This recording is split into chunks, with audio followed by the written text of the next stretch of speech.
I want to talk about grades in this one. There are two types. There's tests and quizzes. If this is something other than Physics 110, there's also a lab grade, but if it's Physics 110, your lab grade officially is part of a different class.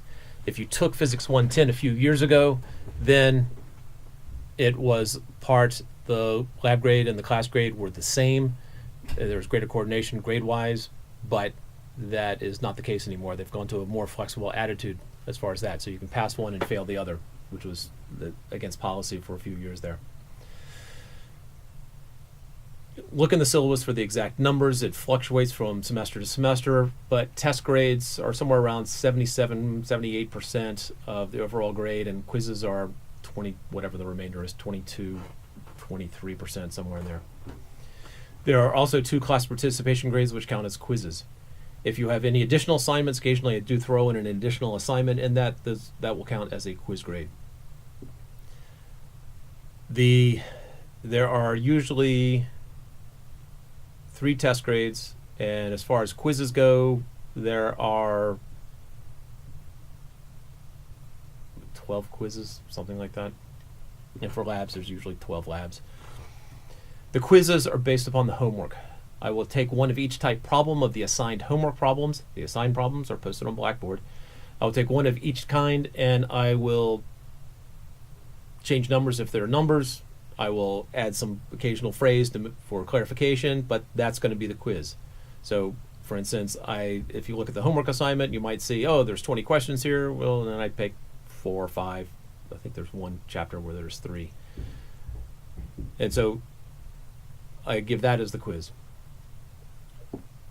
If you are used to memorizing everything, well, quizzes is your chance, because memorizing really doesn't work well on the tests.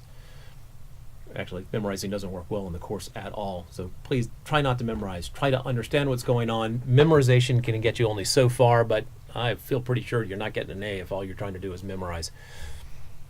And I think that's about it for grades. Oh, when I hand an assignment back, and you will have a number on there, which is out of how it's a raw score. It's not a percentage out of it's not a percentage. It's just some raw number, and then there'll be a letter grade.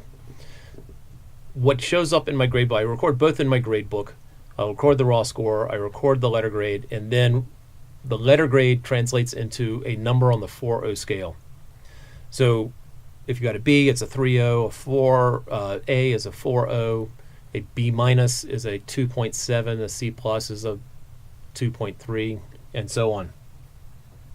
Now, a question that I've had in the past is, for the student who hands in complete garbage and the student who hands in nothing, is there a difference in those two grades? Yes. Ultimately, I've decided yes. The person who doesn't do anything will get, on a 4.0 scale, will get a -1. So that was officially a G. And that goes in the grade book as a -1 and gets averaged in on a 4.0 scale.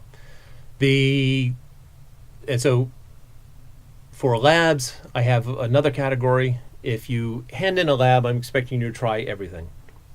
If you are not doing a majority of one of the sections, so there's basically data, results, analysis, those are the three big ones. If you don't do one of the sections, a majority of one of the sections, then it's an automatic F, a 0.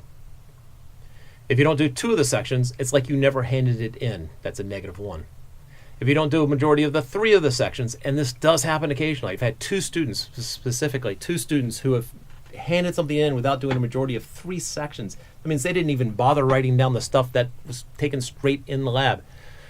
That's a -2, because it's a nuisance penalty. You've wasted my time. You wasted your own time.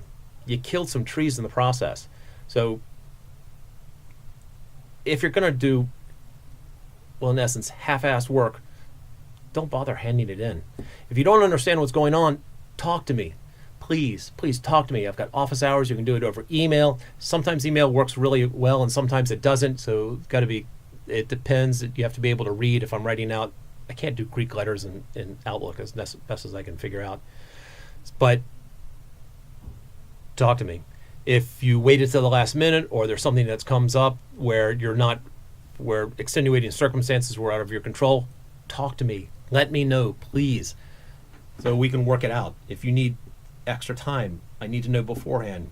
Don't come to me the day after it's due and go, oh, I couldn't get it done yesterday because, the car broke down.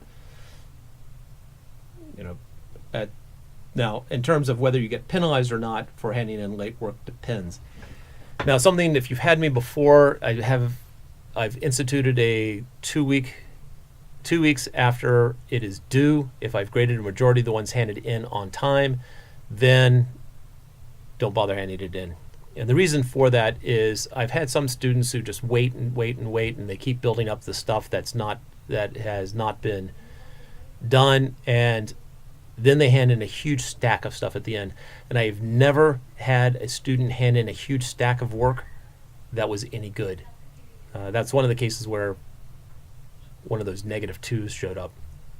Actually, one of those cases is where that was one of the reasons I created the -2. In terms of cheating on a 4.0 scale, the first time that you have done this, that's a -5 on a 4.0 scale. So it'll severely hurt your overall grade, at least for that category, like quizzes or tests. The second time you do it, we're not having the discussion. First time we're having a discussion, I'm talking to you about it, you will know if you have a -5 on an assignment. The second time you do it, we will talk about that too, but you're done in the course. If there's no recourse other than if I can't get you out of the course, then pretty much be sure I'm rooting against you. And I know this is the threatening piece of it, and I hate to lay down some threats on this one, but above all things, I really trust my students, and all but just actually there's 3 students in particular I can think of, and I'm getting mad all over again because of those 3 students. So just do your own work. Now, there are certain cases, like on labs, where I get 2 people who discuss through an answer and they write down the identical answer.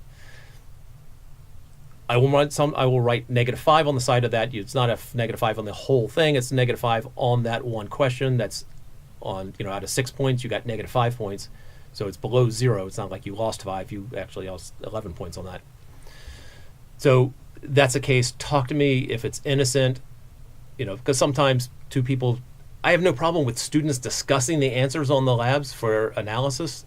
It is excellent. I've heard some incredible discussions, really worthwhile discussions. When we're writing answers, please use your own words. I have had situations where punctuation for punctuation, capitalization for capitalization, misspelling for misspelling, identical answers. I'm not playing the game of, oh, this person wrote the original and this person copied. No, I am penalizing both. So use your own words.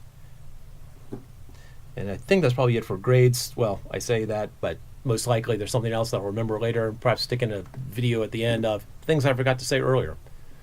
Have a nice day, and don't forget, this is physics, so don't forget to rejoice.